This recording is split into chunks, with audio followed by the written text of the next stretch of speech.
The video you're about to see addresses the containment of leaks that could occur in chlorine cylinders. While leaks in these cylinders rarely occur, prompt corrective action by trained personnel using special equipment is required. Leaks on a cylinder valve can occur around the stem packing, through the valve seat, around inlet threads at the cylinder, and at the fusible plug on the valve. To stop a stem packing leak, use wrench 200A to ensure that the valve stem is closed tightly. Tighten the packing nut with the valve wrench. Check for leaks with aqua ammonia vapors. Valves can have different packing material, including polytetrafluoroethylene, or PTFE, like Teflon, or other chemical-resistant polymer materials, like Garlock, which may require different amounts of torquing. For example, Teflon packing typically requires 1 to slightly open the valve before completely tightening the stem.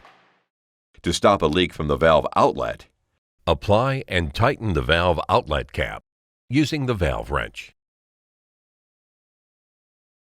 Make sure an undamaged gasket or washer of proper size and design is in the outlet cap prior to installing the outlet cap. If it is missing or damaged, a kit gasket 2B should be used. Open and tightly close the valve stem several times. This may remove any foreign material from the stem or seat, allowing the valve to seat off.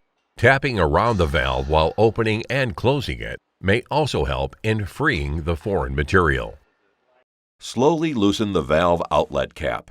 There will be chlorine trapped between the valve stem and the cap. After the trapped chlorine has dissipated, check for leaks. If no leaks are found, the cylinder can be connected to your process. If the cylinder is not to be used immediately, replace the valve outlet cap with lead gasket or gasket 2B installed. Tighten it securely and put the cylinder back in storage. If the valve inlet threads are leaking at the cylinder, slowly tighten the valve into the cylinder by applying steady pressure with wrench 201. Check for leaks with aqua ammonia vapors. Caution: inspect the valve and cylinder threads to ensure integrity prior to tightening. Otherwise, apply device 1. Test for leaks. All of the previous mentioned leaks can be contained using device 1. The following leaks are rare, but would be classified as major incidents.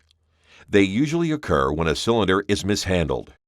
For example, if the valve protective housing was not in place when the cylinder was being moved.